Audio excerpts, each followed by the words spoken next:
이슈 중에 하나가 제주에 있는 예멘 난민 문제입니다. 561명이 지금 제주도에 와 있다고 하고요. 그 중에 549명이 난민 신청을 했다고 합니다. 사실은 우리나라도 난민이 한국인이 난민을 신청하는 것, 그러니까 한국인 난민을 발생하는 거죠. 이것도 꽤 있다고 해요. 구한말 시대, 일제 시대에 일제의 압제를 피해서 간도, 또 만주, 연해주, 상해 뭐 이런 쪽으로 피해 가서 간 난민들도 있고요. 6.25 전쟁 당시에 해방 이후에도 제주 4.3 사건으로 말미암아서 제주도의 난민들이 많이 발생했었고요. 그 위에 한국 전쟁 당시에도 우리나라에서 일본으로 미 군정하에 있었기 때문에 일본으로도 많이 가고 오키나와라든지 이런 곳으로 그때 당시에 유럽 쪽까지 이렇게 난민들이 많이 흩어졌다고 합니다. 그 이후에도 우리 군사 독재가 있어서 그런 독재를 피해서 소위 정치적 망명이 계속돼 왔고요. 최근에도 작년 통계는 제가 못 찾았는데 2016년까지만 해도 2천여 명의 난민이 해외 카나다, 호주, 뭐 프랑스, 독일, 미국 이런 데 난민 신청을 했다고 그래요. 그 중에 한 400여 명이 난민으로 이렇게 그 나라에서 한국인인데 그 나라에서 난민으로 인정됐다고 하는데 인정된 그 사유는 이렇게 비공개더라고요. 그런데 이제 많은 수가 이 양심적 병역 거부로 인한 그런 걸 난민으로 받아주는 모양이에요. 그래서 해외에서 이렇게 난민으로 인정되어지고 있는 거죠. 우리나라에서도 이 난민 문제를 가지고 꾸준히 활동을 하고 있는 변호사 한 분이 최근에 CBS에서 인터뷰한 것을 이렇게 제가 보았는데 이 우리나라에 온 난민들을 위해서 이 난민 신청을 이렇게 해주고 그 사람들을 돕는 그 일을 하는 변호사입니다. 이름이 이일 변호사라고 하는 분인데 인터뷰 중에 그런 내용이 있습니다. 이 사람의 어려움, 이 사람의 것을 지구상에 이 아픔을 들어줄 수 있는 사람이 나밖에 없구나 라는 그런 사명이 있다는 거예요. 그래서 그 사람의 얘기를 들어주는데 한참 그 사람을 위해서 일하다가 보니까 아하, 나는 바쁘다는 핑계로 또 이런저런 이유 때문에 등한시하고 방관하고 혹시 빠뜨리고 하는 때도 하나님이 이 사람의 고통을 들으시고 있구나. 하나님이 이 사람의 아픔을 보고 계시구나. 하나님이 고통의 소리를, 신음소리를 하나님이 듣고 있다라고 해서 그 하나님의 마음을 이렇게 이야기하는 것을 보게 되었습니다. 믿음의 조상 아브라함이 아이가 없으니까 가나안까지 왔죠. 이 갈대아 우르에서부터 먼 길을 떠나서 그야말로 나그네입니다. 외국인입니다. 가나안 땅에 팔레스틴에 도착을 해서 그야말로 나그네와 행인으로 살아갑니다. 히브리서에서도 히브리서 11장 13절에 보면 믿음으로 아브라함은 뭐 믿음으로 사라는 이렇게 믿음으로 그 아브라함의 생애를 이야기할 때 뭐라고 얘기하면 히브리서 11장 13절에 그들은 믿음을 따라 죽었으며 약속하신 것을 받지 못하였을 때 멀리서 보고 기뻐하며 이 땅에서는 외국인과 나그네로라 증언하였으니 그들의 삶이 아브라함의 우리 믿음의 조상 아브라함의 삶이 자기가 외국인이라고 나그네라고 그렇게 고백합니다. 베드로전서 2장 11절에 보면 나그네와 행인 같은 너희를 권하노니 육체의 정욕을 제어하며 이렇게 우리들을 나그네와 행인으로 그렇게 말씀하고 계시는 것입니다. 하나님의 마음이 어디 있을까를 이제 생각하면서 이 신명기 말씀을 마지막 우리 6월달 마지막 설교를 하면서 신명기 가운데 무슨 말씀을 전할까 하다가 이 말씀 18절 오늘 18절 22절에 보면 반복되어지는 것이 있습니다. 너는 애굽 땅에서 종되었던 것을 기억하라 라는 것입니다. 저는 이것을 신학교 다닐 때 굉장히 오래전이죠. 92년 그때 신학 교수님한테 하나님의 상투어라고 배웠어요. 상투어. 여러분 20년 전 30년 전에 들은 거를 기억하는 것도 대단한 거 아닙니까? 근데 상투어, 그러니까 그분의 그 교수님의 지금은 다 정년퇴직하시고 막 이러신 분인데, 상투적으로 늘 하는 그분이 이제 그 단어를 그렇게 상투어라고 하나님이 껐하면 하시는 말씀. 하나님 뭐 하다가 이스라엘 백성들하고 무슨 얘기를 하실 때 껐하면 하시는 말씀이 있다는 거예요. 그게 바로 이 말씀이에요. 나는 너희를 애굽 땅 종된 데서 구원해낸 하나님 여호와니라. 애굽 땅 종되었다. 이것은 출애굽기 20장 2절에 처음 등장하는 말입니다. 10계명을 선포하기 전에 저는 이것을 10계명의 서문이라고 제가 우리 성도님들께 말씀드린 적이 있는데, 우리 헌법에 보면 헌법에 전문이 있잖아요. 그런 것처럼 10계명의 전문이 있어요. 그게 이겁니다. 나는 너희를 애굽 땅 종되었던 데서 구원해낸 하나님 여호와니라 라는 말씀이에요. 그런데 이 말씀이 구약에서 계속해서 반복되어집니다. 이스라엘 백성들이 하나님께 범죄해서 하나님께 야단을 맞아요. 막 징계를 받고 그럴 때 하나님 하시는 말씀, 야 내가 너희를 애굽 땅 종되었던 데서 구원했는데 너희가 아직도 그 죄 가운데 있으면 되겠느냐 라고 할 때, 이스라엘 백성들 하나님께 교만해서 다윗같이 뭐 성공하고 뭐 번영을 누릴 때도 하나님을 잊어버립니다. 번영의 시기에도 하나님을 잃어버리지만 어렵고 힘들 때도 하나님이 어디 계시는가? 하나님 안 계신 거 아니냐? 우리가 이렇게 고난을 받고 이렇게 고통을 받을 때 하나님 어디 계시냐라고 절망할 때도 하나님이 하시는 말씀, 하나님의 상투어라는 거예요. 껐하면 하시는 말씀, 나는 너희를 애굽 땅 종되었던 데서 구원해낸 하나님 여호와니라. 그 구원의 하나님을 기억합니다. 우리는요 성경을 창세기서부터 읽죠. 창세기, 그래서 창조의 하나님을 먼저 읽고 그리고 출애굽기를 읽습니다. 구원의 하나님을 우리가 읽게 돼요.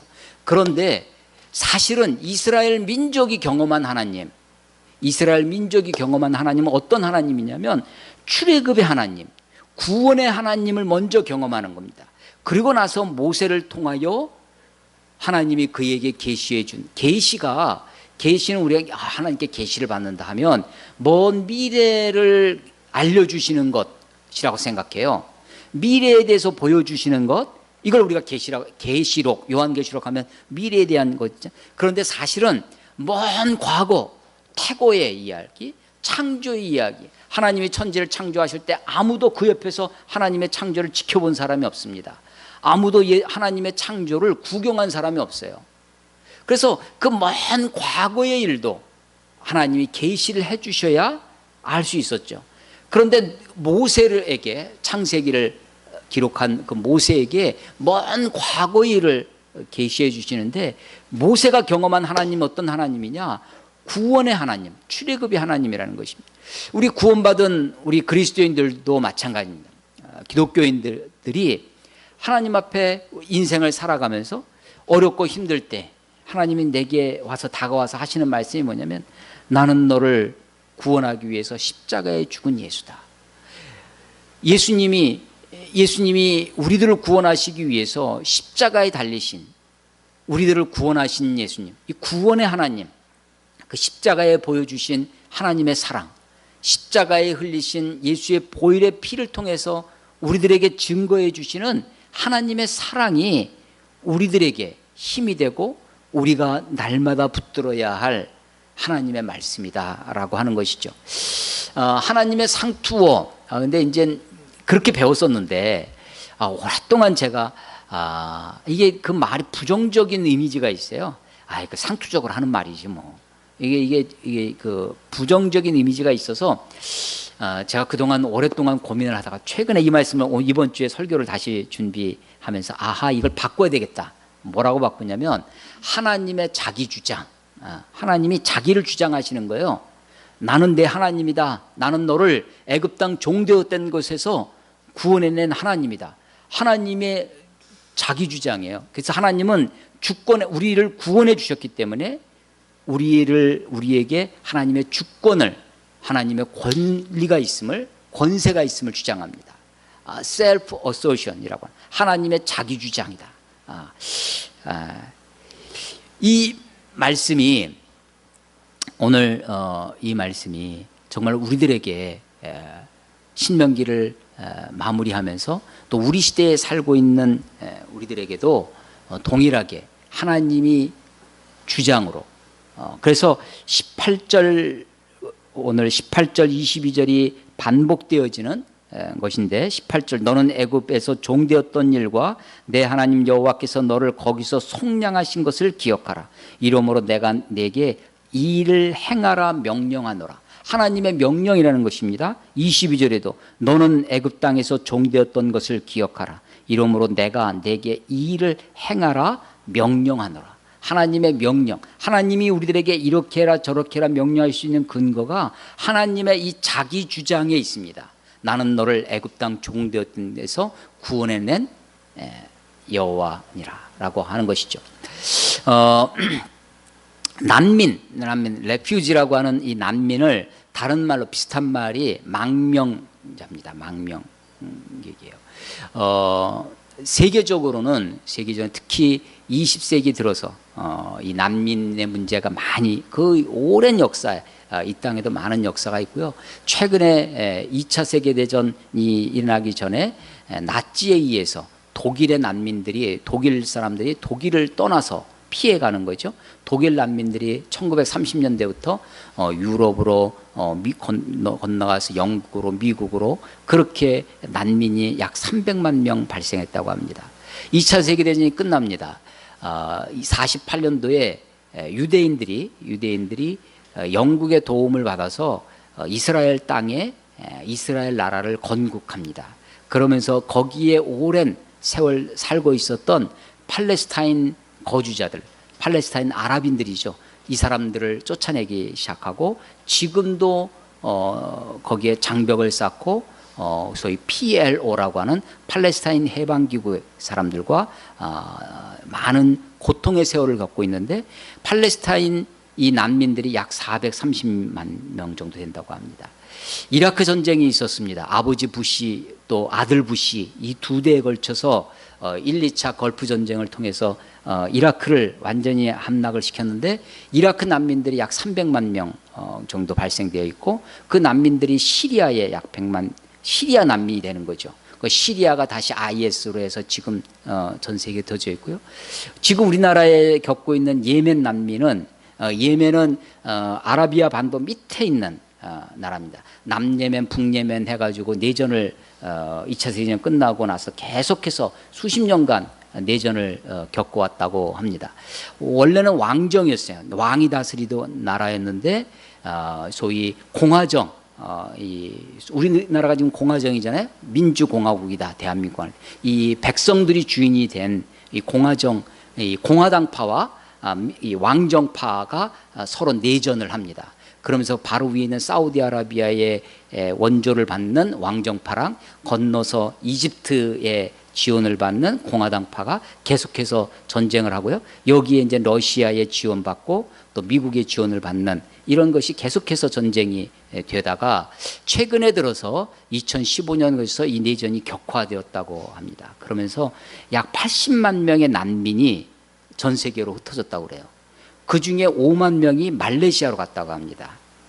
근데 말레이시아는 그 이슬람이 센 나라거든요. 거기서 살다가 그 5만 명 중에 500여 명이 561명이 한국에 온 겁니다.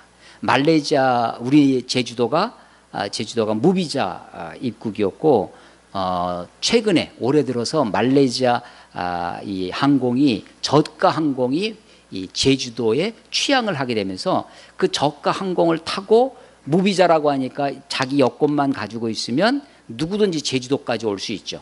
근데 갑자기 인구가 이게 이 예멘 사람들이 늘어나니까 우리나라에서 다 전 세계 거의 대부분 나라가 제주도까지는 무비자로 들어올 수 있는데 10개 나라, 뭐 시리아라든지 이라크라든지 아프가니스탄이라든지 수단이라든지 이런 몇 개의 나라, 10개 나라가 그동안이었었대요.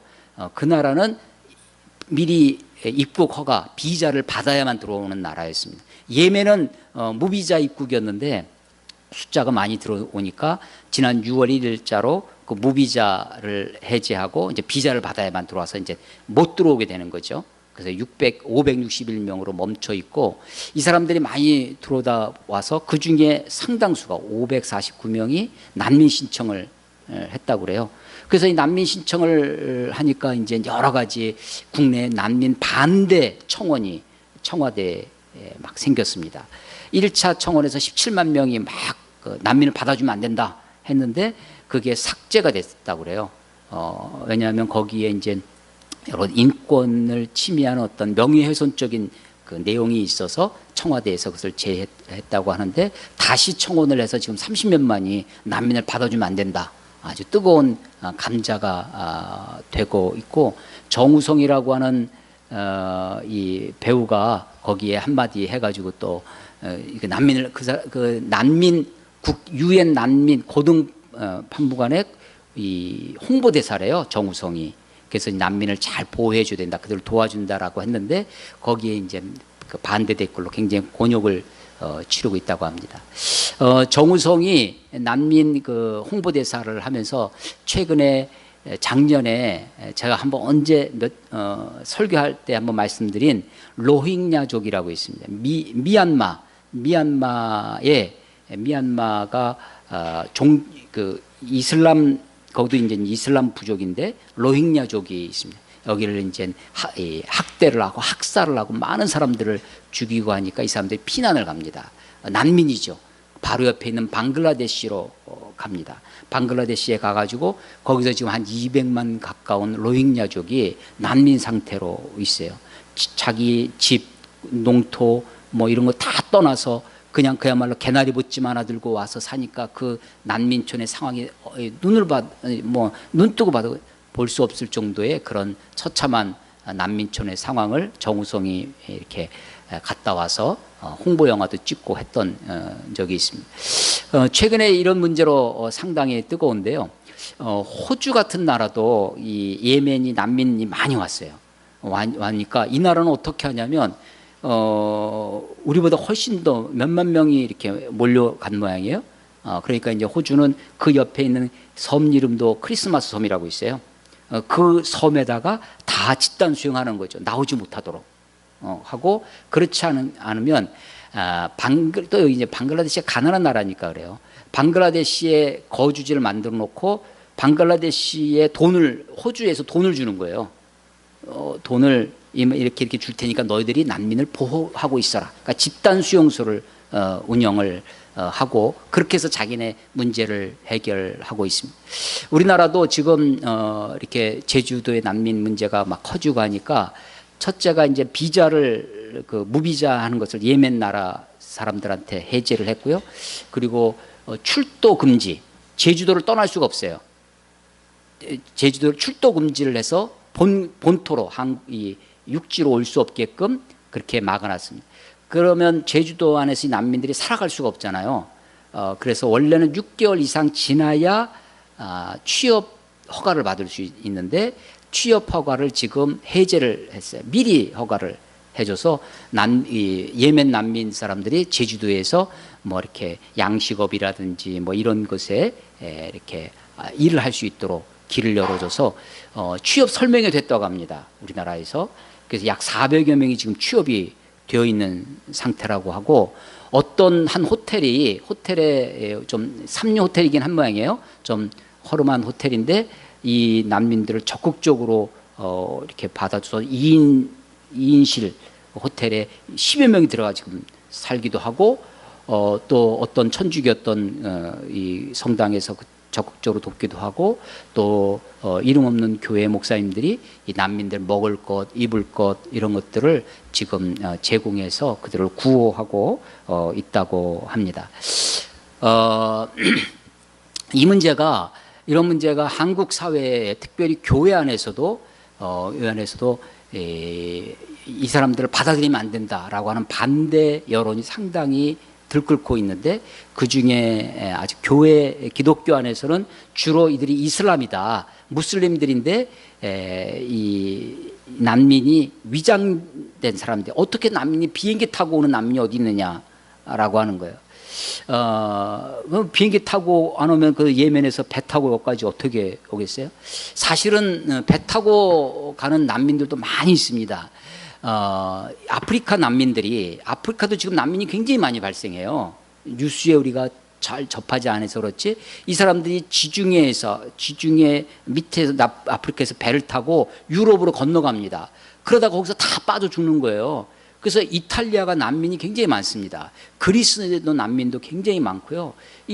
그래서 이제 물론 이 난민들이 숫자가 너무나 몇십만 명씩 되니까 이러니까 이제 여러 가지 사회적인 문제도 발생을 해서 지금은 유럽 사회에서 반난민 정서가 또 팽배해져 가고 있고 헝가리 같은 데서는 난민을 도와주면 징역을 가요. 난민을 보호해주고 하면 이게 자꾸만 커지니까 못하게 하고요. 가장 난민에게 난민 정책을 폈었던 독일의 마르켈 총리가 그것 때문에 지금 상당히 지금 곤욕을 치르고 있죠. 그 중에 하나가 이 난민 중에 특히 시리아 난민이나 이런 사람들 속에는 테러리스트가 조금씩 있어서 이슬람이면서 난민인데 거기서 정착하며 살다가 자생적 테러리스트가 되기도 하고 여러 가지 범죄도 야기되고 합니다.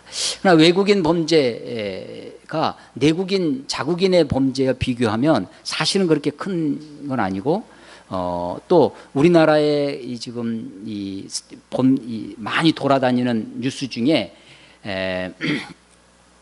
이 이슬람 사람들이 난민들이 성폭행을 했다고 하는 그 성폭행 피해자 여자들 사진을 쭉 이렇게 편집을 해가지고 하는 것이 돌아다니는 것이 있어요. 근데 그것도 사실은 다 대부분이 이 가짜 뉴스라고 이렇게 판명이 되고 있습니다. 우리나라에서 난민들에게 1인당 138만 원씩 생계비 지원을 하고 있다. 어떻게 이렇게 할 수 있느냐?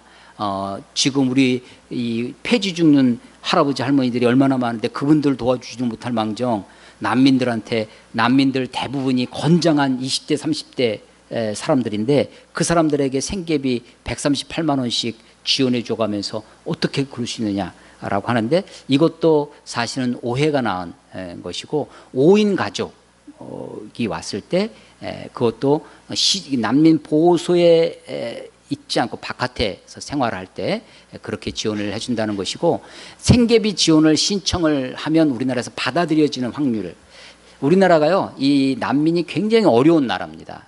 실제로 신청에 들어오는 것 중에 4몇 %밖에 허가가 안 돼 있어요. 그래서 몇천 명 한 해에 몇천 명이 난민 신청을 하는데 그 중에 뭐 몇십 명 이렇게 난민이 허가가 되어지고 우리나라도 난민을 받아들이고 하는데요. 우리나라는 사실은 1992년도에 국제난민 그 협약에 가입을 했다고 그래요. 그리고 아시아에서는 최초의 난민법을 가지고 있는 난민을 보호하려고 하는 법을 가지고 있지만 실제로는 일본, 한국, 중국 다 이 동아시아에 있는 나라들이 난민이 상당히 까다로운 나라로 이렇게 알려져 있고 난민자들에게 생계비 지원해 주는 것도 상당히 어려운 수준으로 되어 있습니다. 발빠르게 아까 말씀드린 것처럼 무비자 그것도 또 이 제주도를 떠나지 못하러 출도 제한을 할 수 있어요. 그러면서도 그들에게 적절한 생계에 도움을 줄 수 있도록 여러 도움, 정부 차원이 아니라 민간 차원에서 여러 가지 도움들이 되고 있는 것이 되어서 상당히 그나마 감사하게 다행이다라고 생각하고 있습니다. 기독교가 이제 이슬람이다라는 것 때문에 반대가 굉장히 심하고요. 또 이렇게 위장 취업자다라고 하는 것, 또 여러 가지 범죄의 가능성, 범죄 예상 집단이다라는 것들, 이런 것들 때문에 오히려 기독교 안에서 이 반대 여론이 굉장히 큽니다. 굉장히 많아요. 그래서 정말 하나님의 마음은 어디 있을까? 하나님의 뜻은 어디 있을까를 고민하게 되어집니다. 반대하는, 난민을 반대하는 분들의 걱정, 염려도 충분히 이해가 돼요. 그리고 그런 것들이 실제로 이 유럽이나 이런 데서 벌어지고 있는 것도 있다라는 것을 알게 됩니다. 그럼에도 불구하고 우리가 이 난민에 대해서 다시 한번 생각할 때, 주님이 오늘 말씀처럼 내가 애굽에 종되었던 것을 기억해라 라고 하는 거죠. 내가 나그네였던 것을 잊지 말아라 라고 하는 것입니다. 신명기의 말씀은 이것이 여러 번 반복되어지는데, 신명기 10장 18절에 고아와 과부를 위하여 정의를 행하시며 나그네를 사랑하여 그에게 떡과 옷을 주시나니 너희는 나그네를 사랑하라. 나그네를 사랑하라는, 전에 애굽 땅에서 나그네 되었음이니라 라고 하는 거예요. 그랬더니 어떤 우리 기독교인이, 봐라, 나그네지, 나그네는 그냥 있다가 가는 게 나그네지, 거기서 이렇게 정착하면서 사는 게 나그네냐? 아니라는 거죠. 근데 이 나그네는 그렇게 여행객, 관광객이 아닙니다. 지금 자기 고향을 잃고 와서, 아브라함이 거기서 살잖아요. 가나안 땅에 사는 겁니다. 그럼에도 자기가 외국인과 나그네라고 고백하며 사는 것입니다. 하나님의 마음이 어디 있을까? 여러분, 우리가 이스라엘이라고 하는 말은 나라의 이름입니다. 국명이에요. 국명. 그러니까 우리가 대한민국 국명이죠. 국호입니다. 그런데 여기 우리는 한민족, 민족으로 보면 보통 우리가 한민족이라고 하는데, 이스라엘 나라의 이름입니다. 민족으로는 우리가 히브리인이라고 합니다. 히브리 민족이라고 하는데, 창세기 14장에 처음에 이제 아브라함을 보고 히브리 사람이라고 나오죠. 히브리 사람이 도대체 뭐냐? 히브리가 건너왔다라는 뜻이 있어요. 그 단어에. 근데 히브리, 히브루, 이브루 다 비슷한 음가인데 다 똑같은 단어라고 우리가 알고 있고요. 이것이 이제 고고학을 연구하시는 분들이 고대 근동 지역, 오리엔트 지역에 고고학적인 자료를 이제 발굴하기 시작합니다. 이스라엘뿐만 아니라 이집트 혹은 이 메소포타미아 지역, 뭐 시리아 지역, 하란 지역, 이런 데 고대에 흩어져 있는, 거기서 발견되어지는 뭐 토판이라든지 톡이라든지 뭐 이런 데서 나와 있는 그 히브루라는 단어들을, 그런 사람 그거를 다 고고학적 연구를 통해서 이 사람들이 누군가, 히브리인들이 누군가라는 것을 연구를 했어요. 그랬더니 이 히브리인들 가운데는 혈연적 일치가 없습니다. 혈연적으로는 아브라함의 자손 히브리인들은 혈연적으로 이게 히브리인이다, 이게 없다는 거예요. 혈연은 다 섞여 있습니다. 출애굽에 보면, 출애굽기 12장의 마지막 10번째 재앙을 하고 6월절의 밤에 각피 나오죠. 애굽에서 출애굽할 때 보면 이스라엘 사람들, 거기 보면 섞여 사는 무리가, 여러 잡족이, 그 사람을 보고 잡족이라고 하니까 좀 그렇지만, 히브리인이라고 생각되는 이스라엘 사람들이라는 그 사람만 출애굽한 것이 아니라, 출애굽한 백성들 가운데 여러 잡족이 섞여 있었습니다. 민수기 11장에도 보면 하나님의 그 불순종하고 불평하던 장면이 있는데, 그때도 보면 그들 가운데 섞여 사는 무리가, 이스라엘 가운데 이스라엘 사람들만 있는 것이 아니라 섞여 사는 무리가, 신명기 26장 5절에 보면 하나님 앞에 이스라엘 백성들이 자들의 신앙 고백을 합니다. 신앙 고백을, 우리의 조상은 유리아는 아람 사람이었거늘. 히브리인들, 이스라엘 사람들이 자기네 조상을 유리아는 아람 사람이라고. 그러니까 히브리인이라고 하는 것이 혈연적인 공동체가 아니라는 겁니다.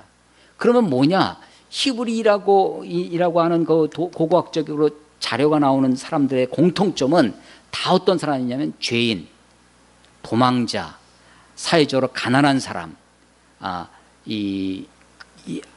그런 사람들을 히브리인이라고 했어요. 그러니까 히브리라고 하는 것이 이걸 이제 사회학적 연구라고 하는데, 사회학적으로 연구를 해보니까 히브리인들이 혈연 공동체가 아니라 신앙 공동체다, 계약 공동체다라는 겁니다. 하나님, 여호와 하나님을 나의 하나님으로 믿음으로 고백하는 신앙 공동체, 믿음의 공동체지 혈연 공동체가 아니다라고 하는 거예요. 그 사람들은 다 건너온 사람들입니다. 그래서 그들이 가지고 있던, 이 히브리인이 가지고 있었던 사회적 계층이 어떤 계층이냐? 도망자, 나그네, 이방인, 죄수, 아주 사회적으로 가난한 사람들, 종, 이런 사람들. 그래서 하나님이 히브리인의 하나님이다 라고 했을 때 어떤 하나님이냐? 고아와 과부의 하나님이라는 거죠. 나그네의 하나님이라는 것입니다. 하나님이 아브라함을 부르셨어요.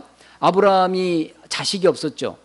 그러다 보니까 아브라함이 자기 여종 하갈과의 사이에서 아이를 낳습니다. 이스마엘입니다. 하갈과 이스마엘이. 근데 이 이스마엘이 태어나고 나니까 사라가 그를 학대합니다. 이 도망을 쳐요.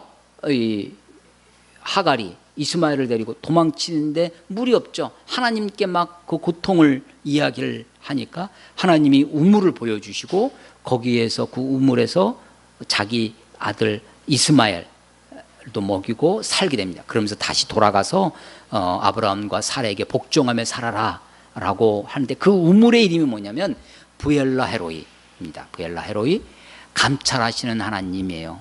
하나님이 아브라함과 이삭만 감찰하신 것이 아닙니다. 그들의 소리만 들은 것이 아니라 하갈과 엘이 하나님이죠. 그래서 거기에 쉐마, 듣다라는 뜻이 들어있어요. 그래서 하나님 고통을 들으시는 하나님이에요. 하나님이 이스마엘의 고통을 들으시는 거예요.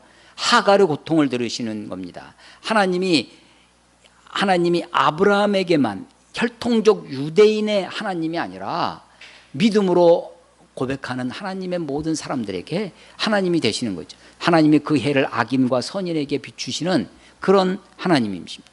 하나님이 이 나그네에 대한 마음이 있어요. 이 마음이 예수님께 오면요, 예수님이 마지막 종말에 대한 예언을, 종말에 대해서 말씀하실 때 마태복음 25장에 가면 마지막 때를 하나님이 하실 일, 마지막 종말의 때 하나님이 하실 일을 세 가지 비유로 말씀하십니다. 하나가 달란트, 열처녀의 비유예요. 지혜로운 다섯 처녀, 기름을 준비해서 신랑 오실 것을 예비하고 준비하는 지혜로운 다섯 처녀가 있고, 어리석은 다섯 처녀가 있습니다. 기름을 준비하지 못해서 마지막 때 신랑 오실 때 그냥 신랑을 맞이하지 못하는 지혜로운 처녀와 어리석은 처녀, 열처녀의 비유입니다. 다음에 있는 비유가 달란트 비유예요. 5달란트 받은 사람, 2달란트 받은 사람, 1달란트 받은 사람. 착하고 충성된 종으로, 그래서 5달란트 받은 사람, 2달란트 받은 사람이 네가 작은 일에 충성하였음에 내가 너에게 큰 일을 맡기겠다.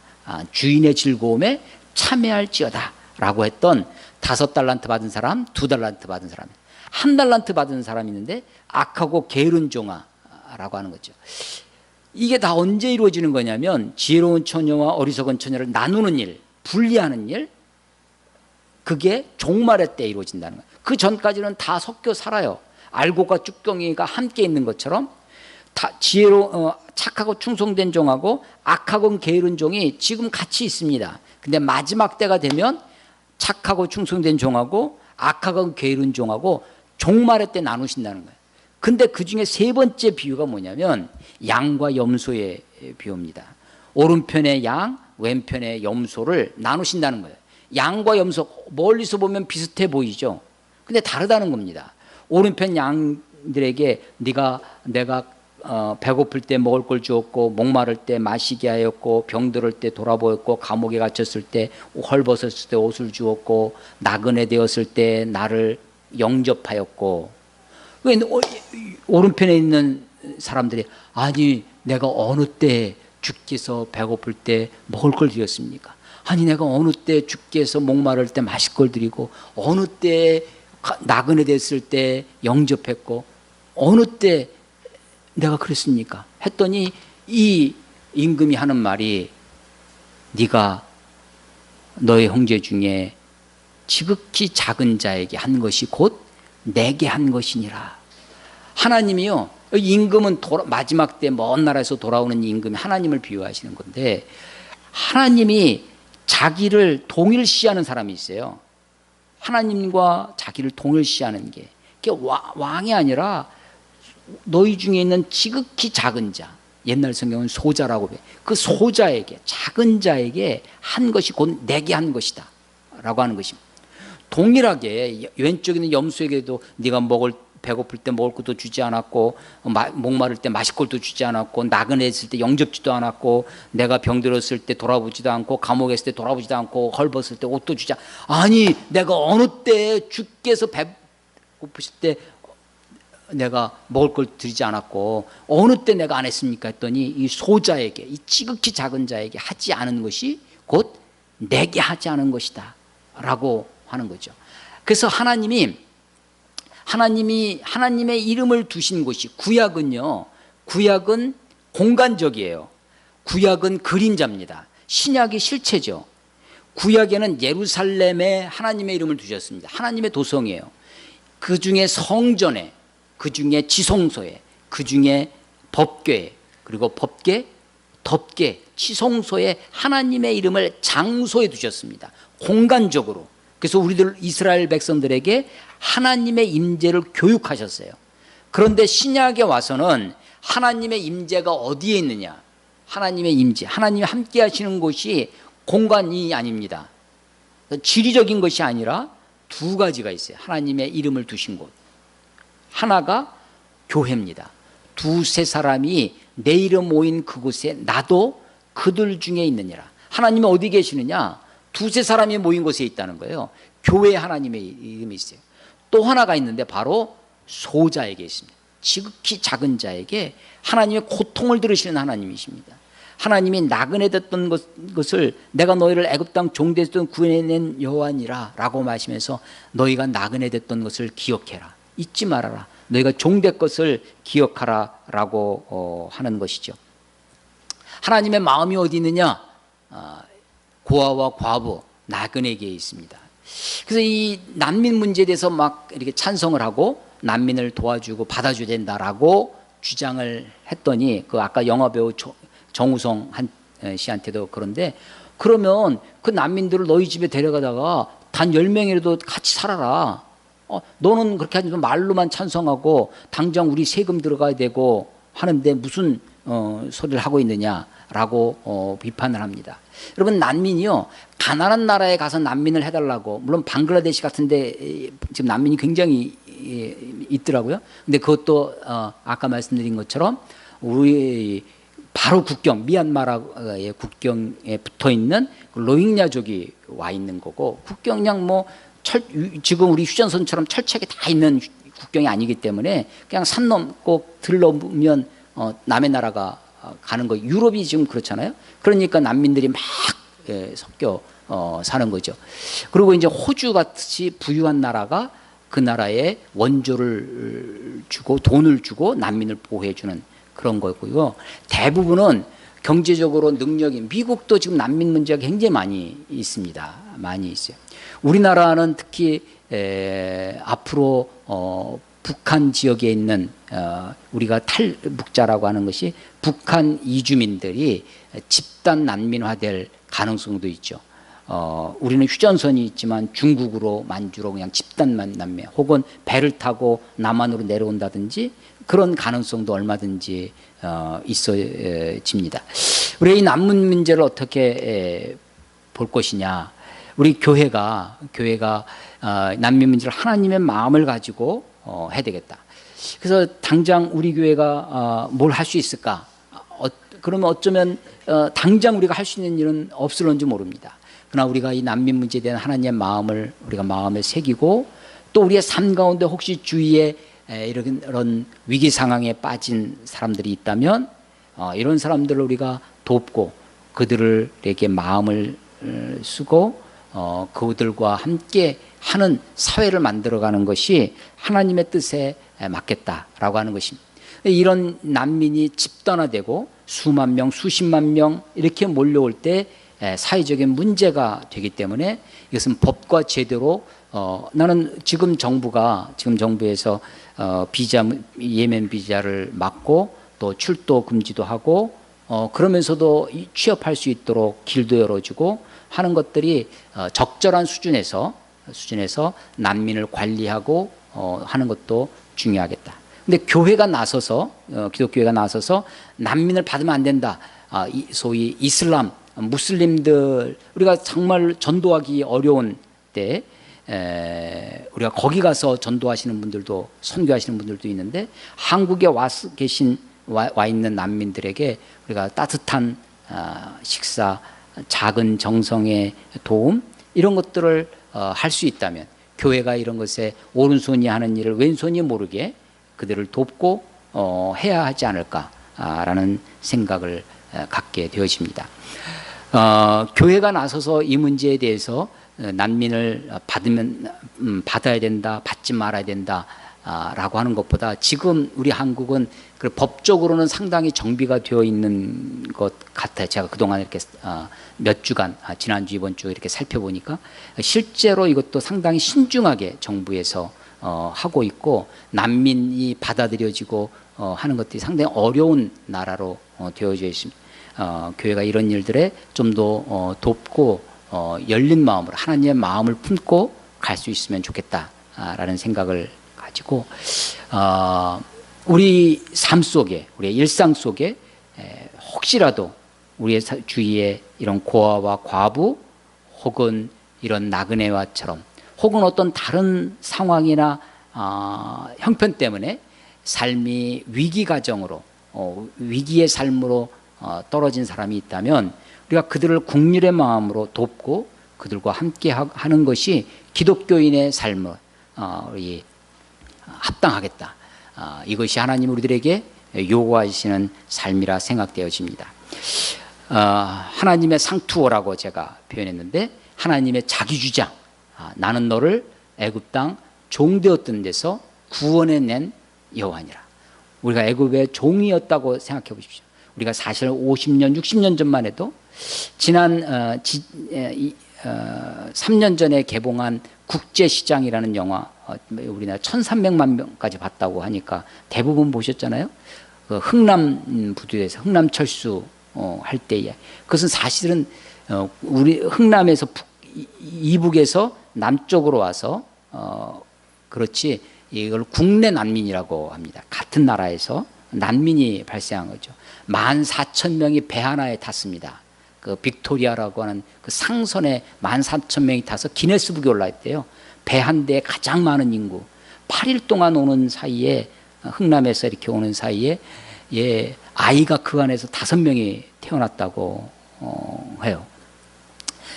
그때도 그 미국이 사실은 중공군에 의해서 거의 포위되고 다 장진호 전투에서 대패를 합니다. 미국 역사상 굉장히 큰 영하 30도까지 내려갔다고 그래요. 그러니까 그게 특별히 추웠답니다. 미군들이 버티지를 못하는데 중공군이 약 10배 12만 명이 몰려왔다고 그래요. 거기는 약 10,000명 정도의 미군이 있는데 그래서 철수를 하게 됩니다. 미군들이 당장 철수를 해야 되는데 몰려드는 북한 사람들을 철수를 흥남 부두에서 철수하죠. 마지막 배가 그 14,000명을 하는 거죠. 사실은 우리도 그렇게 도움을 받고 그런 난민에서 정말 어려운 시절이 있었습니다. 월남전이 패망을 했어요. 1970 완전히 공산화 되었습니다. 그때 월남에 있던 사람들이 배를 타고 보트피플이라고 해서 그 조그만 배에 수십 명, 수백 명 그렇게 그 배에서 몇십 일을 바다에 떠다니는 거죠. 동력 없는 배니까. 그런데 85년도에 우리나라 참치 원양어선이 한 배가 지나가다가 그 우리나라에서 본국에서 훈령을 받기는 그들하고 접촉하지 마라, 관여하지 말라 했는데 이 선장 장제호라고 하는 분이 그걸 지나치다가 도저히 마음에 해서 그 배를 베트남 난민들을 거두어 줍니다. 그때 96명을 그래서 10명의 선원이 타고 있던 배에 96명이 들어와서 1년 동안 참치잡이해서 그걸 다 들고 부산항에 들어오는데 그 96명의 베트남 난민들을 데리고 오죠. 데리고 와서 이 사람은 이 선장은 해고가 됩니다. 그 사람들을 돕기 위해서 부산에 이 난민 구호소가 설치가 되고 93년도까지 난민 수용소가 있었다고 그래요. 이 사람들이 거기에서 이제 전 세계로 흩어졌는데 상당수가 미국이 또 받아줬어요. 그래서 미국에 가서 이 사람들이 어느 정도 바닥에서부터 열심히 해서 성공을 했습니다. 이 미국 베트남 난민이 한국의 그 장지호라는 선장을 찾는 거예요. 이 선장은 그동안 해고가 되고 그 다른 상선들도 다 이 사람 소문이 나가지고 아무도 어디도 취업이 안 됐던 거예요. 그래서 그 양식업 조그맣게 막 하고 어렵게 살고 있는데 베트남에 그 미국에 가서 성공한 난민들이 이 사람을 초청을 해서 이게 이제 그 다큐멘터리로 KBS 1에서 방영을 한 것도 있어요. 우리도 사실은 전쟁과 온갖 아픈 역사에 그런 난민의 시절이 있었습니다. 세상에 전 세계에서 도움을 받던 나라가 이제 원조를 받던 나라가 원조하는 나라가 됐고 난민을 받아들일 수 있는 나라가 됐습니다. 뉴스에서 500여 명 막 하니까 굉장히 큰 것 같은데 말레이시아의 5만 명의 100분의 1의 수준입니다. 사실은 우리 경제 능력으로는 충분히 감당할 수 있는 지금 독일은 100만 명의 시리아 난민이 가 있다고 그래요. 보통 문제가 아니라고 생각되어집니다. 우리는 그 몇백 명을 지금 감당하지 못해서 곧 이슬람화 될 것이다. 그들이 막 흩어지고 하면 이 한국이 완전히 이슬람화되고 완전히 그냥 사회적인 범죄 소굴이 될 것이다 라고 하는 그런 두려움과 그런 또 일부는 거짓 뉴스로 특히 기독교가 이런 데 앞장서는 데 대해서 굉장히 저는 개인적으로 가슴 아프게 생각하고 하나님의 뜻이 어디 있는지 하나님의 마음이 어디 있는지 하나님의 누신이 어디 있는지 우리가 다시 이 말씀을 가지고 살 수 있었으면 좋겠습니다. 우리가 사실은 결국은 하나님 앞에 갈 때 우리가 다 이 땅에 있던 거 다 놓고 갈 겁니다. 다 이 땅에서 외국인과 나그네처럼 살다가 갈 뿐입니다. 그래서 아브라함이 고백했던 것처럼 히브리서 11장 13절에 이 사람들은 다 믿음을 따라 죽었으며 우리도 그렇게 죽었으면 좋겠어요. 믿음으로 사는 것뿐만 아니라 죽음도 그런 거죠. 다 믿음을 따라 죽었으며 약속을 받지 못하였을 때 그것들을 멀리서 보고 환영하며 또 땅에서는 외국인과 나그네임을 증언하였다라고 하십니다. 우리의 삶도 그러합니다. 하나님이 우리를 구원해 주셨던 것을 잊지 않고 애굽 땅 종되었던 것을 기억하라 하신 것처럼 우리가 죄의 종이었고 영원히 죽을 수밖에 없었던 그런 자녀였는데 예수님이 그 아들을 하나님이 그 아들 예수님을 보내셔서 십자가에 죽게 하심으로 우리들을 대속해 주시고 속량해 주셔서 구원의 백성 하나님의 백성 천국 백성으로 삼은 것을 늘 기억하며 우리가 살 수 있었으면 좋겠습니다. 마지막 때에 종말의 때에 착하고 충성된 종으로 오른편 양으로 여김을 받는 저와 여러분이 되시기를 주의 이름으로 축원합니다. 기도하겠습니다. 하나님 아버지 은혜를 감사합니다. 모세오경 마지막 책 신명기를 지난 2달 동안 사랑하는 성도들과 함께 나누며 신명나게 읽어보자고 매주 이 말씀을 붙들고 씨름하며 말씀을 전하였습니다. 하나님, 주께서 우리들을 마치 이스라엘 백성들이 애굽 땅 종되었던 데서 속량하셔서 구원해 주신 것처럼 우리들을 죄와 죽음의 권세에서부터 예수 그리스도의 십자가의 죽으심으로 우리들을 출애굽하듯 구원하여 주시니 감사합니다. 하나님의 마음, 하나님의 뜻, 하나님의 눈이 어디에 있는지, 주의 마음이 어디에 있는지 우리도 깊이 마음에 새기게 하시고 우리가 기억해야 할 것, 우리가 나그네였던 것임을, 아니 우리의 삶이 죽어 주님 앞에 갈 그때까지 이 땅에서 삶이 나그네 인생인 것을 고백하며 살 수 있도록 우리 주위에 아픔 중에 있는, 고통 중에 있는, 어려움에 있는 자들을 돌아보는 하나님의 백성들이 다 될 수 있도록 하나님 인도해 주시옵소서.